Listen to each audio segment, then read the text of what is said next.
Lankelapalem SC colony గ్రామ పెద్దలు యువత లంకెలపాలెం ఎస్సీ కాలనీ 2 యువత మహిళలు గ్రామ పెద్దలారా అందరికీ మేము విశాఖపట్నం నుంచి భీమసేన వార్ అసోసియేషన్ గా మా యొక్క ఆహ్వానాన్ని మీకు తెలియజేయడం కోసం ఈ రోజు ఇక్కడికి విచ్చేసాం. మన మిత్రులు ప్రసాద్ గారు అలాగే చాలా మంది కూడా మాతో అనేకమై మా అసోసియేషన్ ఉద్యమాల్లో నడుస్తున్న అనేక మంది మిత్రులు మన నరసింహరావు గారు కూడా మరి రేపు ఈ నెల నవంబర్ 23వ తారీఖున విశాఖపట్నం అంబేద్కర్ భవన్ లో భారత రాజ్యాంగ దినోత్సవాన్ని నిర్వహించ తలపెట్టాం. మిత్రులారా, ప్రతి సంవత్సరం లాగే ఈ సంవత్సరం కూడా భారత రాజ్యాంగ దినోత్సవాన్ని విజయవంతంగా చేసుకోవడం కోసం నిశ్చయించాం. మరి 2 రాష్ట్రాల్లోని మరి అనేక మంది మేధావులను ప్రత్యేక వక్తలుగా పిలుస్తూ భారత రాజ్యాంగంపై అవగాహన కలిగిస్తూ ప్రతి సంవత్సరం కూడా రాజ్యాంగ దినోత్సవాన్ని మనం నిర్వహించుకున్నాం. మిత్రులారా, ఈ దేశంలో ఉన్నటువంటి 141 కోట్ల జనాభాకు మహనీయుడు బాబాసాహెబ్ అంబేద్కర్ దిశ నిర్దేశించడమే కాకుండా తన రాజ్యాంగం ద్వారా అన్ని వర్గాల ప్రజలకు స్వేచ్ఛ, సమానత్వం, సౌభ్రాతృత్వం ఇచ్చారు.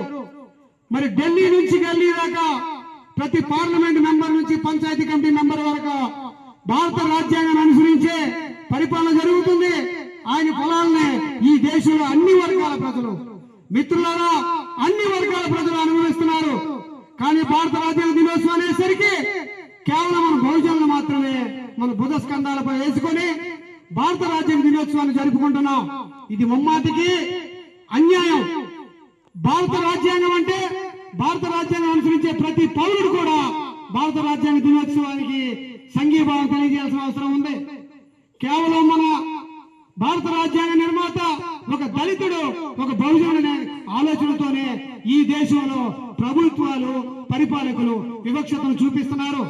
కానీ మహనీయుడు ఏదైతే మనకి ఈ జీవితాన్ని ఇచ్చాడో, మన జీవితం మొత్తం పే బ్యాక్ టు సొసైటీ అనే నినాదంతో మేము ఈ రాష్ట్రంలో అనేక సంఘాలుగా మరి తిరుగుతూ ప్రతి సంవత్సరం కూడా అత్యంత వ్యయ ప్రయాసాలకు లోబడి ఎన్నో ఖర్చులు చేస్తూ భారత రాజ్యాంగ దినోత్సవాన్ని చాలా ఘనంగా జరుపుకుంటున్నాం.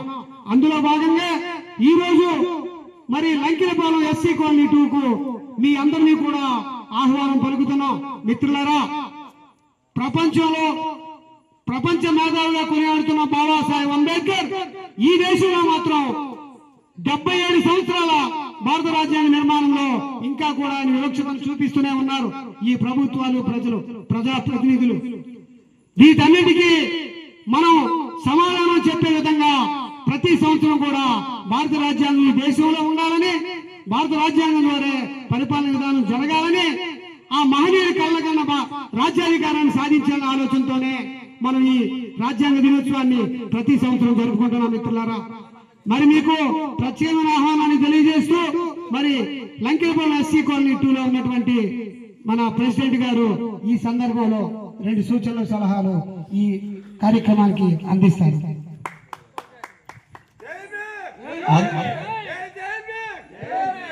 అందరికీ జై భీములండి. సమానత్వం ఆహ్వానానికి భీమసేన వారు టీంకి నా ప్రత్యేకమైన ఉండాలండి. అలాగే ఇక్కడికి ఇచ్చేసిన మా అంబేద్కర్ యూత్ సేవా సంఘం సభ్యులందరికీ, యూత్కి సిస్టమ్, మా చెల్లెల అక్కలు, మా అందరికీ నా అనుభవం అండి. నేను ఇప్పుడు మైక్ మాట్లాడినా కానీ మీరు ఒకటి గమనించాలి, భారత రాజ్యాంగం అయినప్పుడే మానవ హక్కుల ఉద్యమం ఒకటే. అది మానవ హక్కుల ఉద్యమం అనేది అందరికీ సమానమే, ఈ వెనకబడిన వాళ్ళందరికీ. కానీ ఒక మన ఎస్సీ కులంలోనే పెడతారు, ఎందుకంటే మనం వెనకబడిన వారు కాబట్టి. ఎందుకంటే మనం ప్రతిదానికి గొర్రెల్లాగా తలూపిసి ప్రతిదానికి వెళ్తాం కాబట్టి. మన దగ్గరికే వచ్చి లాస్ట్ టైం మానవ హక్కుల మీటింగ్ ఏదో పెట్టారు. మిగతా దగ్గర ఎందుకు పెట్టలేదంటే దాన్ని మీరు గమనించుకోవాలి. మనం వెనకబడుతున్నామని మనకి ఆలే చెప్తున్నారు, ఎవరు అగ్ర కులాల వారు మీరు వెనకబడుతున్నారని మనకు చెప్తున్నారు. మనకు అంబేద్కర్ అంత అధికారం ఇచ్చినా సరే మనం ఏం చేస్తున్నాం, దాన్ని దుర్వినియోగం చేసుకుంటున్నాం తప్ప దాన్ని ఉపయోగించుకోవడం ఎక్కడ లేదు మన కుర్రోళ్ళకి. మీరు చూడండి, ప్రతి దానికి పరిగెడతారు, దేనికి వ్యర్థమైన దానికి పరిగెడతారు తప్ప ఉపయోగపడాల్సిన చిన్న పనికి కూడా ఎవరు పరిగెట్టరు. బాబు యూత్ మీకే కావాలి కాదు, చూడండి చూడండి చూడండి చూడండి. గమనించవలసింది ఏంటి తెలుసా మీకు, దేనికి లోబడకండి. లోబడకుండా మనకి అంబేద్కర్ మన రాజ్యాంగంలో అందరికంటే హక్కు వెనకబడిన కులాలు అందరికి ఇచ్చాడు. అందులో ఎస్సీ వాళ్ళకి ఒకరికే కాదు. మాలా మాది గాని ఏమి మనకి చెప్పలేదు అసలు. అంబేద్కర్ మాలా మాది గాని నోటంటే మాట అసలు అంబేద్కర్ నోటంటే ఎప్పుడైనా వచ్చిందా? వెనకబడిన కులాలు నోటంటే మాట అంబేద్కర్ నోటంటే వచ్చిందా? మీరు చరిత్ర చదవండి, చరిత్ర చూడండి. మీ భవిష్యత్తు మీ చేతుల్లో ఉంది. ఎవరో మీ కుర్రోళ్ళ భవిష్యత్తులో ఉంది. మీ జీవితాన్ని మీరే నాశనం చేసుకున్నట్టు, మీ జీవితాలు మీరే నాశనం చేసుకుంటున్నారు. అంటే మనకి ఇచ్చిన అధికారాన్ని మీరు అధికారం గర్వంతో వెళ్ళకండి, తెలుగుతో వెళ్ళండి. తెలుగుతో వెళ్ళి ఎక్కడైనా సరే అంబేద్కర్ పేరు చెప్పారంటే ఈ రోజు చెప్పండి, జై భీమ్. ఇలా పిడికిలు ఎత్తి చెప్పడం అంటే అర్థం ఏంటో తెలుసా నీకు? దీనికి ఉన్న బలం ఇంకెక్కడా ఉండదు. అర్థమైందా? మీరు ఇప్పటికైనా నేను చెప్తున్నాను, ఈ రోజు నాకైతే నేను మైక్ లో ఫస్ట్ టైం మాట్లాడుతున్నాను. రాజ్యాంగ దినోత్సవానికి మేము మా మద్దతు తరఫున మేము ఫుల్ సపోర్ట్ మీకు ఉంటాం. మా 2 కాలనీలు అండి, కింద ఎస్సీ కాలనీ 1 ఒకటి, ఎస్సీ కాలనీ 2 ఒకటి. కానీ మాకైతే ఎస్సీ వాళ్ళు అంటే అంబేద్కర్ అంటే అంబేద్కరే, మాకు వర్గాలు ఉండకూడదు. మా ఆలోచన అది. ఈ అంబేద్కర్ సేవా సంఘం సభ్యుడిగా చెప్తున్నాను, మాకున్నదల్లా ఒకటే నినాదం, మాకు వర్గాలు ఉండకూడదు. మా దగ్గరికి ఎప్పుడొచ్చినా సరే వర్గాలను తీసుకురాకండి. మాకు ఏదైనా సరే అంబేద్కర్ గురించి ఏదైనా చెప్పండి, మేము అన్నింటిలో పాల్గొంటాం. దీనివల్ల మీకు ఫుల్ సపోర్ట్ ఉంటాను, ఫుల్ సపోర్ట్ ఇస్తాను. మీకు ఆర్థికంగా కాదు, చాలా విషయాలు కూడా నేను సాయం చేస్తాను. థ్యాంక్ యూ, జై భీమ్ సార్. ఖచ్చితంగా మరి మీ సలహా సూచనలు తీసుకుంటాం. భవిష్యత్తులో మనం కూడా మళ్ళీ అనేక సందర్భాల్లో ఉద్యమ కార్యక్రమాలు కలుస్తాం. మరి మీకు సంపూర్ణమైన ఆహ్వానం కావాలని మిమ్మల్ని అందరినీ ఆహ్వానించడం కోసం మా సంఘ గౌరవ ప్రధాన కార్యదర్శి అయిన డాక్టర్ రాజేంద్ర ప్రసాద్ గారు 2 నిమిషాలు మిమ్మల్ని ఉద్దేశించి మాట్లాడతారు. విశాఖపట్నం భీమ్సేన వారి ఆధ్వర్యంలో ప్రతి సంవత్సరం భారత రాజ్యాంగ దినోత్సవం పురస్కరించుకొని మేము ఒక పెద్ద సదస్సును పెడుతున్నాం. అలాగే ఈ సంవత్సరం కూడా మన విశాఖపట్నం అంబేద్కర్ భవన్లో ఒక సదస్సును పెట్టాం. దాంట్లో ప్రొఫెసర్ కంచి ఐలయ్య షెఫర్డ్, ఈయన కుర్మీ కులం అంటే యాదవాస్, ఈయన ప్రముఖ రచయిత, ఒక అంబేద్కర్ వాది. అలాగే బైరి నరేష్, ఈయన జాతీయ అధ్యక్షులు, మూఢనమ్మకాల నిర్మూలన సంఘానికి జాతీయ అధ్యక్షులు. ఈయన ఒక పద్మశాలి కులానికి చెందిన వ్యక్తి. అలాగే శ్రీమతి తులసి చంద్, ఈవిడ పోరాడుతున్నారు.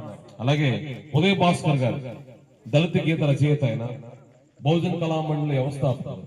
వీళ్ళు నలుగురు ఈ సదస్సుకు వచ్చి ఈ కార్యక్రమంలో మనకి ఎంతో నాలెడ్జ్ని ఇవ్వబోతున్నారు. కాబట్టి మీరందరూ కూడా నవంబర్ 23 ఆదివారం తప్పగా అంబేద్కర్ భవన్కి వచ్చి ఈ కార్యక్రమాన్ని మీరందరూ జయప్రదం చేయవలసిందిగా విశాఖపట్నం భీమ్సేన వారి తరఫున మమ్మల్ని అందరినీ ప్రేమపూర్వకంగా ఆహ్వానిస్తున్నాను. అలాగే మీరందరూ వచ్చి ఈ కార్యక్రమాన్ని జయప్రదం చేయవలసిందిగా నేను కోరుకుంటున్నాను. జై భీమ్, జై భీమ్, జై భీమ్. ఎవరైనా మాట్లాడతారా? మరి కాలనీ నుంచి మహిళా మనులు ఎవరైనా మాట్లాడతానంటే మాట్లాడండి. ఈ రోజు మన రోజు మహనీయుడు మనకిచ్చిన స్వయంగా నడుస్తుందంటే మహనీయుడు బాబాసాహెబ్ అంబేద్కర్ ఇచ్చిన రాజ్యాంగం. ఆ రాజ్యాంగానికి వారసమైన మనమే మాట్లాడాలి, మనమే ఆలోచన చేయాలి, మనమే ఒక లక్ష్య సాధనతో ముందుకు వెళ్ళాలి. మరి భారత రాజ్యాంగాన్ని మనమే నడిపించాలి. భారత రాజ్యాంగం మనం ఉన్నంత కాలం మన తర్వాత వారసులకు కూడా భారత రాజ్యాంగాన్ని అందించాలి. ఆ ఆలోచనతోనే పే బ్యాక్ టు సొసైటీ అనే నినాదంతో ఈ రోజు మేము రాష్ట్రంలోని వివిధ జిల్లాల్లో మూలమూలలా తిరుగుతూ భారత రాజ్యాంగ విస్తరణ కోసం, భారత రాజ్యాంగ రక్షణ కోసం రక్షణ కవచులుగా ఉన్నాం. మరి ఏ గ్రామంలోకి వెళ్ళినా ఒక్కో గ్రామంలో కనీసం మన కుటుంబీకులు 2-3 ఉన్నా సరే ఆ కుటుంబీకుల అలాగని ఎప్పుడు మనకు ఎలాగ ఉండిపోకూడదనే ఆలోచనతోనే మనం బ్రతకాలి, మన పిల్లలు కూడా అలాగే ఉండాలని. చాలా నేనైతే చదువుకోలేదండి, మేము చాలా పేదరికంగా పుట్టి పెరిగాము. అలాగని మన పిల్లల్ని అలా ఉండకూడదని మంచి ఆలోచన చెప్తూనే ఉంటాను అందరికీ. కానీ ఎవరో కూడా దీన్ని మనం డెవలప్ అవ్వాలి, మనం అందరిలాగే ఉండాలి. వాళ్ళందరికీ ఉన్నదేంటి, మనకు లేనిదేంటి, మనల్ని ఎప్పుడు ఎక్కడికి వెళ్ళా సరే తక్కువగానే చూస్తున్నారు. వాళ్ళతో సమానంగా మనల్ని తీసుకెళ్ళే సరే ఎక్కడో కాడ మనకి చిన్నగానే చూస్తున్నారు. అలా మనం ఎప్పటికీ ఉండకూడదని, మనము కానీ మన పిల్లలు కానీ ఎవరైనా సరే ఇలా అభివృద్ధి పరచాలని, వాళ్ళలాగా మనం సమానంగా ఉండాలని, కష్టపడి సాధించాలని ఆలోచన తప్ప ఏమీ లేదు. మన పిల్లలు అలాగా డెవలప్ అవ్వాలని. మరి మేము అంబేద్కర్ మన కోసం ఎంతో కష్టపడి ఎక్కడెక్కడో ఎన్నెన్నో ఇబ్బందులు పడి, మంచినీళ్ళకి కూడా చాలా ఇబ్బంది పడి, చదువుకోవడానికి కూడా తను చాలా దూరంగా ఉంచారు. కానీ ఇప్పుడు మనం అలా లేం కాబట్టి ఇంకా మనం డెవలప్ అవ్వాలి, ఇంకా మనం అభివృద్ధి పరచాలని మరి మేము అనుకుంటున్నాం. మీరందరూ కూడా సాయం చేయాలి, మనం అందరం ఐక్యతగా ఉండాలి. అది మీరు ఖచ్చితంగా మేము మీకు ఏదైనా సహాయంగా మేము కూడా చేస్తాం. మీకు అందరికీ నమస్కారం అండి.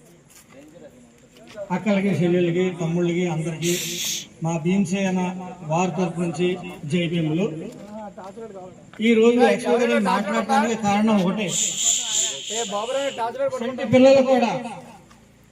సంటి పిల్లలు కూడా వచ్చి జెండా పట్టుకుని మాకు స్వాగతించారంటే నా బ్లడ్ మామూలుగా పరిగెత్తడం లేదు.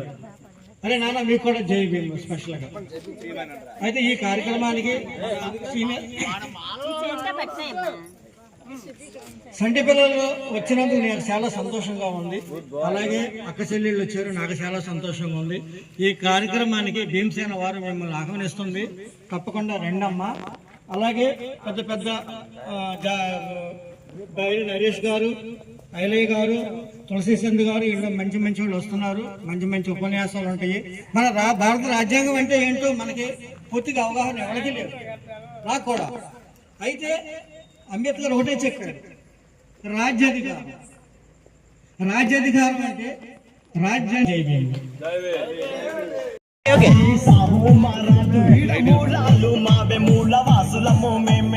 ఛత్రపతి శివాజీ సాహు మహారాజు.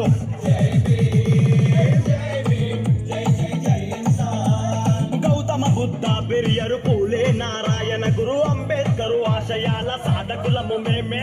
గౌతమ బుద్ధ, పెరియరు, పూలే, నారాయణ